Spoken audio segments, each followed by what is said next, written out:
भेजा उनका तो अंत होना तय है, पर वो ऐसी चीज जो ब्रह्मांड से संबंधित हैं, उन चीजों का प्रभु नाश होने नहीं देते।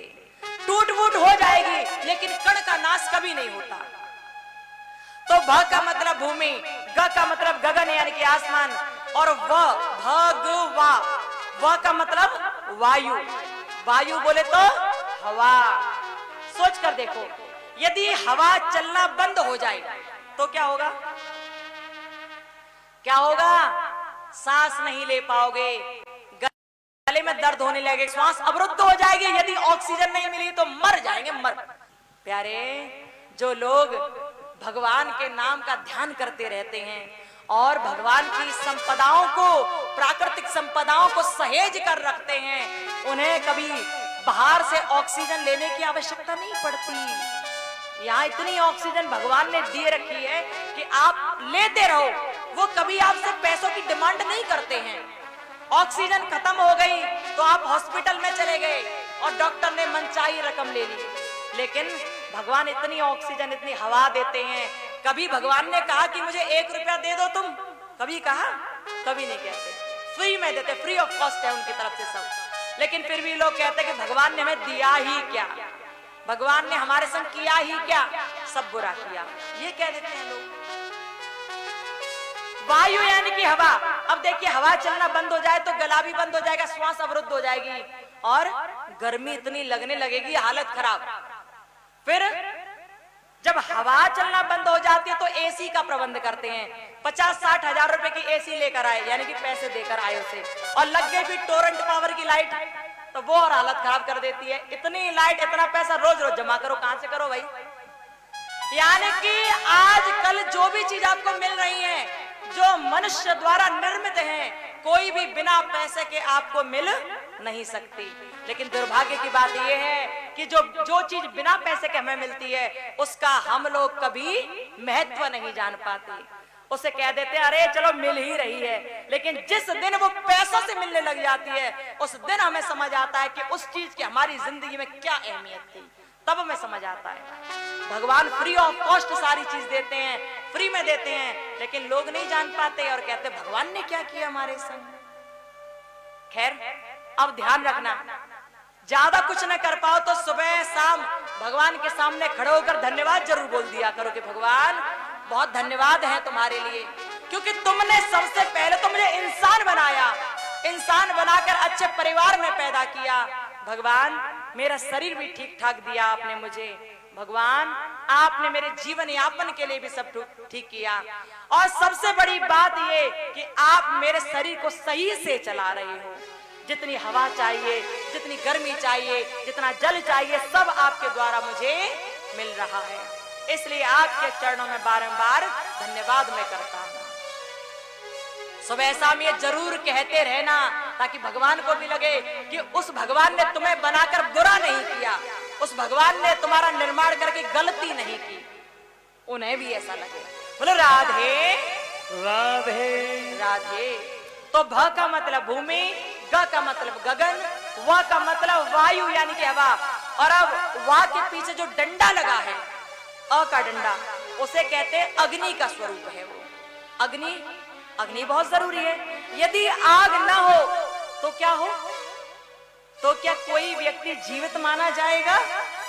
कहते हैं कि भैया इसका शरीर तो ठंडा हो गया, ठंडा हो गया बोले तो वो निकल लिया, चला गया, अब नहीं रहा, ले जाओ ले जाओ ले जाओ, जल्दी ले जाओ, ठंडा हो गया इसका शरीर। ये तपनी गर्मी भी तो भगवान ने बनाई है। ये सूर्यदेव जो आकाश में निकल रहे हैं, ये निकलना बंद कर दें, कितनी सर्दी हो जाएगी, जी पाओगे क्या? सांस बंद हो जाएगी। लोग कहते भगवान ने हमें क्या दिया? अरे ये इतना बड़ा सूर्य दे दिया, ये सबका पथ का प्रदर्शक है, सबको लाइट दिखाता है, सबको रोशनी दिखाता है, सबको रास्ता दिखाता है। करोड़ों एलईडी बल्ब लगा लेना घर में, करोड़ों लट्टू लगा लेना घर में, लेकिन वो लट्टू भी इतनी रोशनी नहीं कर पाएंगे जितना एक ये लट्टू आकाश में बैठा है ना। ये एक लाइट आकाश में जो बैठी है, जो भगवान ने बना दी है, जितना प्रकाश ये करते हैं ना, उतना प्रकाश आपके हजारों बल्ब नहीं कर पाएंगे। लेकिन ये लाइट भी आपको फ्री में मिलती है भगवान की कृपा से। फिर भी कहते भगवान ने क्या किया हमारे साथ? अग्नि दी भगवान ने, अग्नि ना हो तो जो खा रहे हो ना वो भी नहीं पचेगा, क्योंकि जठराग्नि से पचता है। शरीर में टेम्परेचर नहीं रहेगा, वैसे ही मर लोगे। अग्नि बहुत महत्व है, बहुत महत्वशील है। अब क्या हुआ? भ यानी कि भूमि, ग यानी कि गगन, व यानी कि वायु, उसके पीछे डंडा यानी कि अग्नि, और अब क्या रह गया? न, भगवान। न यानी कि नीर, यानी कि पानी, यानी कि जल। जल अनेक बड़ी बड़ी नदियों समुद्रों को परमात्मा ने बना दिया। यदि कोई के भगवान ने नहीं बनाया तो भैया किसने बनाया? तूने बनाया क्या? कि कोई तेरा दादा परदादा आ गया उन्होंने बनाया? ये प्राकृतिक संपदाएं हैं जो भगवान के द्वारा निर्मित हैं, जो भगवान ने बना दी। यदि जल न हो इस पृथ्वी पर तो क्या होगा? जीवन संभव नहीं होगा, जीवन संभव नहीं होगा फिर, क्योंकि जल ही नहीं तो जीवन कैसा? जल नहीं मिलेगा तो कैसे जी पाओगे? आंखों का जल भी खत्म हो जाएगा तो व्यक्ति तब भी नहीं जी पाता प्यारे। इसलिए कहते हैं कि इन सब चीजों की बहुत आवश्यकता पड़ती है। तो भगवान कौन है? भगवान वही है जो भूमि, आकाश, वायु, अग्नि और जल, इन पांचों का जो स्वामी है, उस जिसके कहने से ये पांचों कार्य करते हैं, उसके कहने से ये पांचों कार्य में लग जाते हैं। इन पांचों पंच तत्वों का जो मालिक है वही भगवान है। इन पंच तत्वों से मिलकर हम सब लोग बने हैं, इंसान बने हैं, जीव बने हैं, लेकिन इन पंच तत्वों का जो मालिक है वो भगवान है। आप जानते हो ना, पांच तत्वों से मिलकर हमारा शरीर बना है, जो अभी बताए हैं। बाबा तुलसीदास भी मानस में दर्शन कराते हैं और लिखते हैं,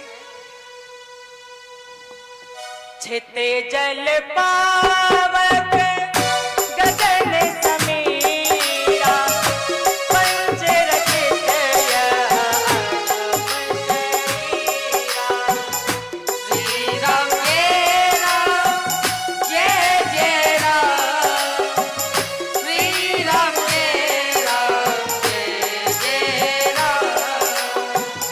छिते जल पावक गगन समीरा, छित जल पावन गगन समीरा, पंच रचित यह अधम शरीरा, पंच रचित अधम शरीरा, पंच रचित यह अधम शरीरा।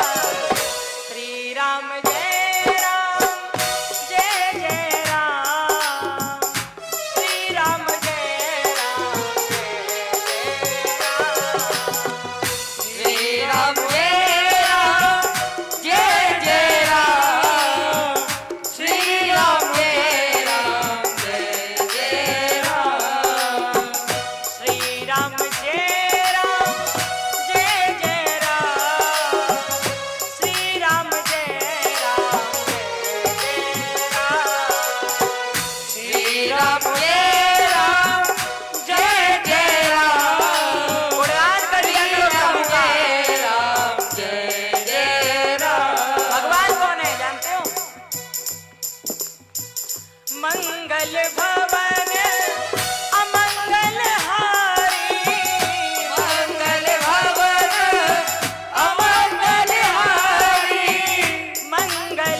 और इंसान कौन है? क्षिति जल पावक गगन समीरा पंच रचित या अधम शरीरा। इन 5 तत्वों से मिलकर हम सबका शरीर बना है। इन 5 तत्वों से मिलकर, 5 महाभूतों से मिलकर इंसान बना होता है, जीव बना होता है। लेकिन ये 5 तत्व जिनके कहने के अनुसार चलते हैं, उसने जो कह दिया ये 5 तत्व वहीं चलने लगे। वो कौन है? भगवान है। यानी कि 5 महाभूतों का मालिक है वो परमात्मा, वो भगवान। अब शायद आप समझ गए होंगे कि भगवान के नाम का अर्थ क्या है। कल हम आपसे पूछेंगे, इसलिए याद रखना कि भगवान के नाम का अर्थ क्या है। ठीक है? तो अच्छा एक बात सुनो, ये हो गए भगवान के नाम का अर्थ। लेकिन लोग कहते हैं अरे आप राम राम राम राम कहते रहते हो, राम के नाम का अर्थ क्या है बताओ जरा। राम के नाम का अर्थ क्या है? ये आप सबको इसलिए बताया जा रहा है कि आपकी जिंदगी में भी ऐसे दिन जरूर आए होंगे और आएंगे भी कि जब आप भगवान का नाम लोगे तो लोग पूछेंगे कि कभी सुना है राम कौन है, कभी देखा है राम कौन है, या वैसे नाम लेते रहते हो। तो राम के नाम का अर्थ बहुत सुंदर तरह से बताया संतों ने। कहा रमन्ते योगी न यस्मिन् स राम। राम कौन है? रमन्ते योगी न यस्मिन् स राम, जो योगियों में रमण करता है, जो योगियों के घट घट में बसा है। या यूं कह दो कि योगी जिनके घट घट में बसे हैं वो हैं राम, वो हैं राम। बोलो रामचंद्र भगवान की जय। और राम के नाम का शाब्दिक अर्थ देखो तो राम। र यानी कि विश्व बोधक और म यानी कि ईश्वर। राम में क्या? राम। र यानी कि विश्व बोधक, जो विश्व का बोध करता है, और म यानी कि ईश्वर। अब ईश्वर में देखिए, ई का मतलब होता है सर्वश्रेष्ठ, और स्वर यानी कि प्राण। जो प्राणों में सर्वश्रेष्ठ है और विश्व का बोध कराता है वो है राम, वो है राम, वो है भगवान। बोलो भक्त वत्सल भगवान की जय हो, जय हो। प्यारे, इस प्रकार आपने भगवान के नाम का अर्थ जाना, राम के नाम का अर्थ जाना। सुखदेव जी भगवान राजर्षि परीक्षित को कहते हैं, परीक्षित मैंने तुम्हें बताया सच्चिदानंद रूपा विश्वोत्पत्त्यादि हेतवे। यानी कि भगवान कौन है? जो सत्य स्वरूप है, चैतन्य स्वरूप है और आनंद स्वरूप है। आनंद का कोई अपोजिट वर्ड नहीं है, आनंद का कोई विलोम शब्द नहीं है। जैसे सुख का विलोम शब्द दुख हो जाता है, हानि का लाभ हो जाता है, जीवन का मरण हो जाता है, लेकिन आनंद का कोई विलोम है ही नहीं। आनंद परमानंद तो हो सकता है, लेकिन आनंद कोई और बेकार वाला आनंद नहीं हो सकता। भगवान आनंद के स्वरूप हैं प्यारे।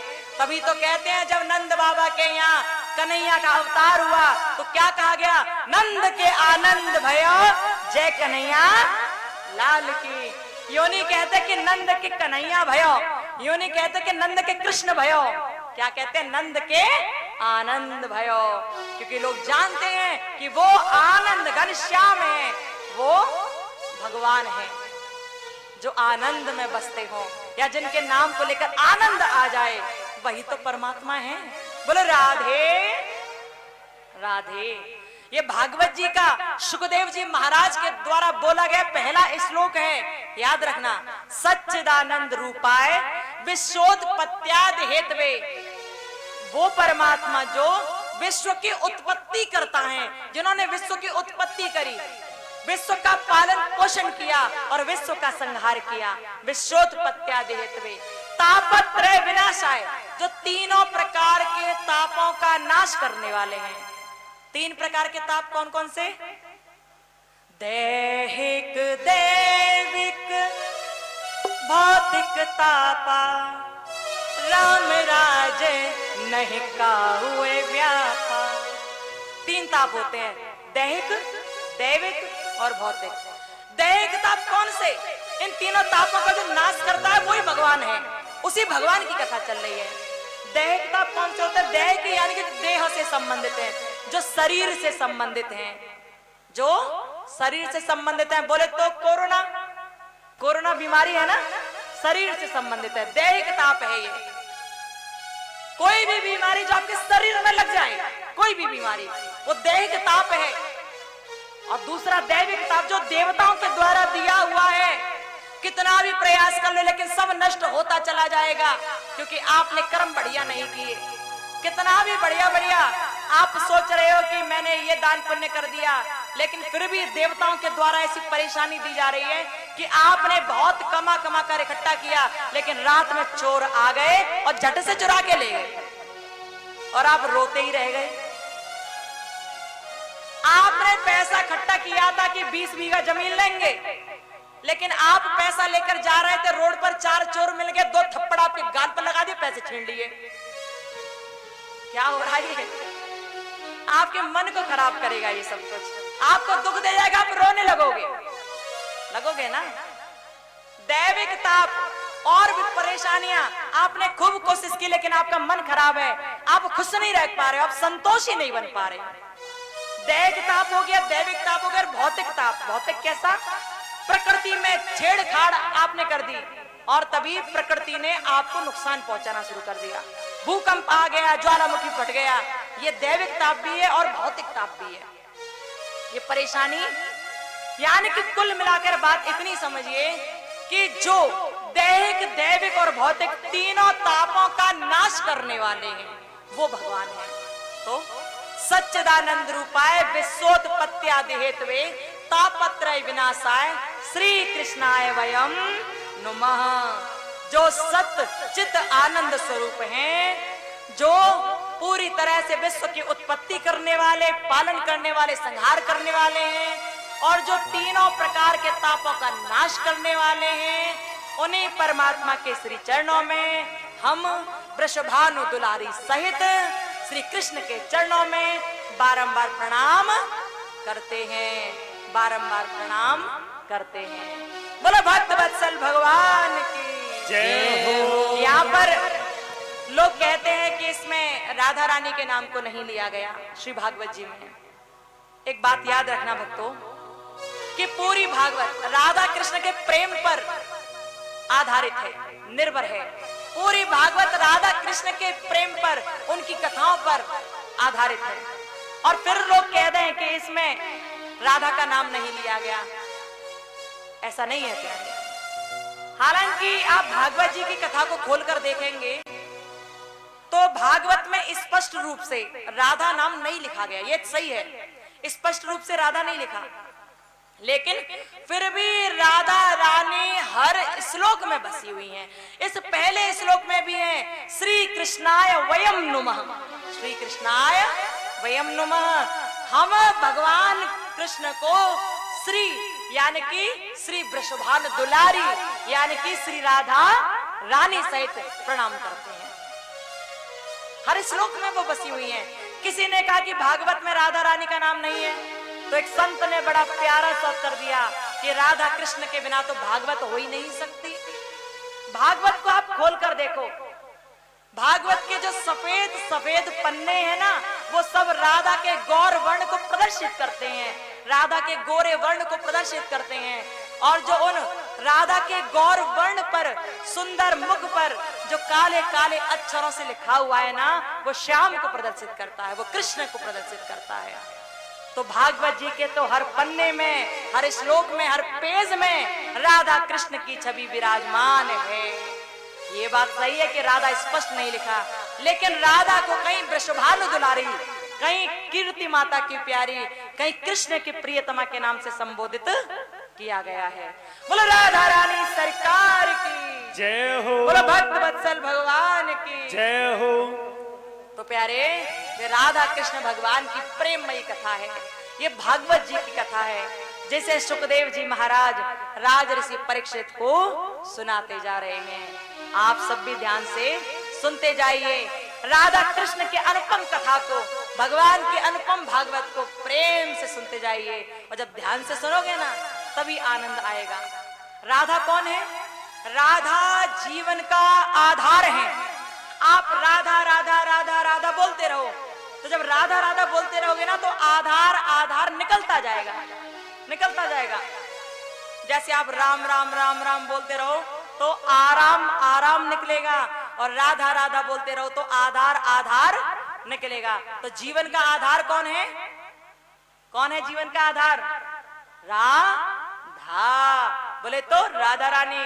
बोलो राधा रानी सरकार की जय हो। तो राधा रानी के लिए थोड़ा सा प्यारा सा कुछ बोलते हैं। राधा कौन? हो मीठे रस से भरियारी राधा रानी लागे, महारानी लागे, मन करो करो यमुना जी को पानी लागे। मीठे रस से भरियोरी राधा रानी लागे, महारानी लागे, मन करो करो यमुना जी को पानी लागे। ओ मीठे रस से भरियारी राधा रानी लागे, महारानी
आती है, उन्हें राधे राधे बोलना अच्छा लगता है।